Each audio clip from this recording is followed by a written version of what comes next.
রেসিপিটি বানানোর জন্য প্রথমে একটি কড়াইতে বেশ কিছুটা জল নিয়েছি। এবার জলটা প্রথমে খুব ভালো করে গরম করে নিতে হবে। জলটা খুব ভালো করে গরম করা হয়ে গেছে। এখন জলের মধ্যে দিয়ে দিচ্ছি 3টে টমেটো।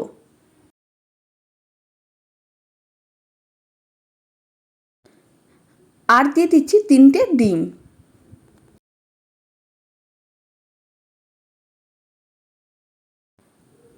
আর দিয়ে দিচ্ছি 2টো আলু। এবার সমস্ত কিছু খুব ভালো করে সেদ্ধ করে নিতে হবে। এইভাবে মিডিয়াম ফ্লেমে 10 মিনিটের মতন রেখে দিচ্ছি। 10 মিনিটের মধ্যে সমস্ত কিছু কিন্তু খুব ভালো করে সেদ্ধ হয়ে যাবে।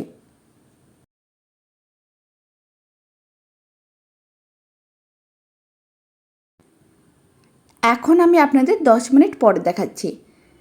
আপনারা এই সময় চেকও করে নিতে পারেন সমস্ত কিছু সেদ্ধ হয়েছে কিনা। এবার আমি একটা ছুরি দিয়ে আপনাদের চেক করে দেখিয়ে দিচ্ছি। আপনারা দেখুন আলুগুলো কিন্তু খুব ভালো করে সেদ্ধ হয়ে গেছে। আর টমেটোটা কিন্তু সেদ্ধ হতে খুব বেশি টাইমের প্রয়োজন পড়ে না।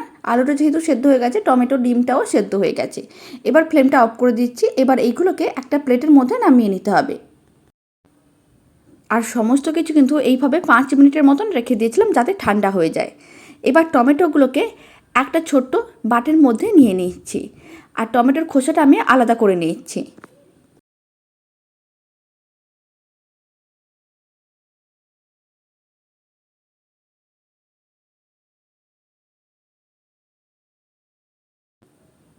এবার টমেটোগুলোকে খুব ভালো করে পেস্ট করে নিতে হবে। এখন একটা আলু নিয়ে নিলাম। এবার আলুর খোসাটাও ভালো করে ছাড়িয়ে নিতে হবে আর ডিমের খোসাটাও ছাড়িয়ে নিয়েছি। তারপর একেবারে একসঙ্গে দেখাচ্ছি।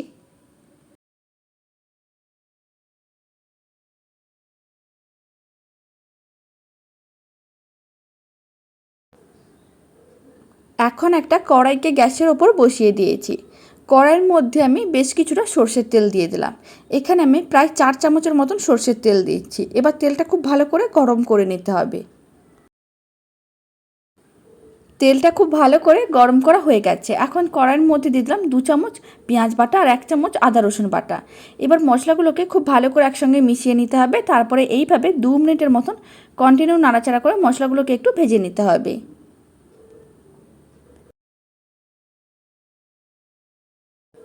মশলাগুলোকে 2 মিনিটের মতন ভেজে নিয়েছি।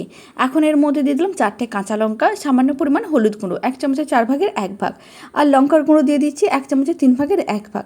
আবারও মশলাগুলোকে খুব ভালো করে একসঙ্গে মিশিয়ে নিতে হবে। তারপরে 1 মিনিট এইভাবে নাড়াচাড়া করে নিতে হবে।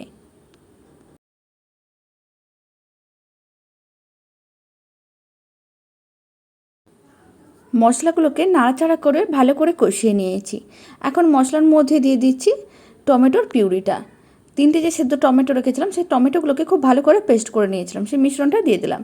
এবার মশলার সঙ্গে খুব ভালো করে মিশিয়ে নিতে হবে। তারপরে এইভাবে 2 মিনিটের মতো নাড়াচাড়া করে নেবো যতক্ষণ না মশলার থেকে তেলটা আলাদা হয়েছে।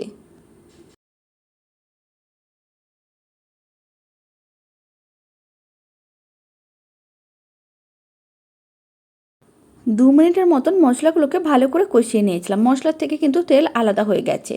এখন আমি যে সেদ্ধ আলুগুলো রেখেছি সেই আলুগুলোকে এইভাবে হাতে একটু ভেঙে ভেঙে দিচ্ছি।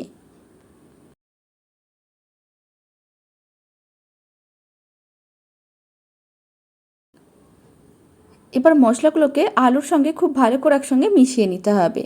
আপনার এখানে সেদ্ধ আলুটাকে এইভাবে একেবারে ছোটো ছোটো টুকরো টুকরো করেও দিতে পারেন, আর না হলে এইভাবে হাতে ভেঙেও দিতে পারেন।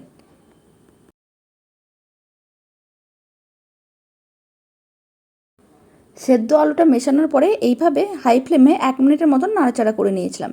এখন এর মধ্যে দিয়ে দিলাম সামান্য পরিমাণ কাসুরি মেথি। কাসুরি মেথি দিলে রান্নাটা খেতে অনেক বেশি ভালো লাগবে। কাসুরি মেথিটাও খুব ভালো করে একসঙ্গে মিশিয়ে নিতে হবে। সমস্ত কিছু কিন্তু খুব ভালো করে মেশানো হয়ে গেছে।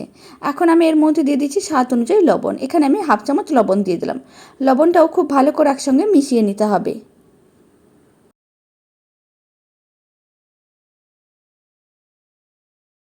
লবণটাও খুব ভালো করে মেশানো হয়ে গেছে। এখন আমি সেদ্ধ ডিমগুলোকে এইভাবে ছোটো ছোটো টুকরো করে কেটে রেখেছিলাম, সেই সেদ্ধ ডিমের টুকরোগুলোও দিয়ে দিলাম। তারপরে খুব ভালো করে আবারও একসঙ্গে মিশিয়ে নিতে হবে। আর এইভাবে মেশানোর পরে 1 মিনিটের মতো নাড়াচাড়া করে নিতে হবে যাতে একটু ভাজা ভাজা হয়ে যায়।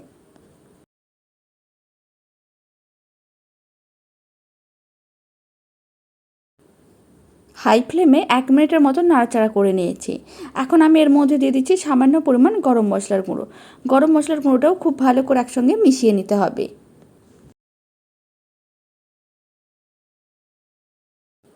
গরম মশলার গুঁড়োটাও খুব ভালো করে মেশানো হয়ে গেছে। রান্নাটা কিন্তু একেবারেই কমপ্লিট। এখন ফ্লেমটা অফ করে দিচ্ছি আর রান্নাটাকে একটা প্লেটে করে সার্ভ করে নিচ্ছি।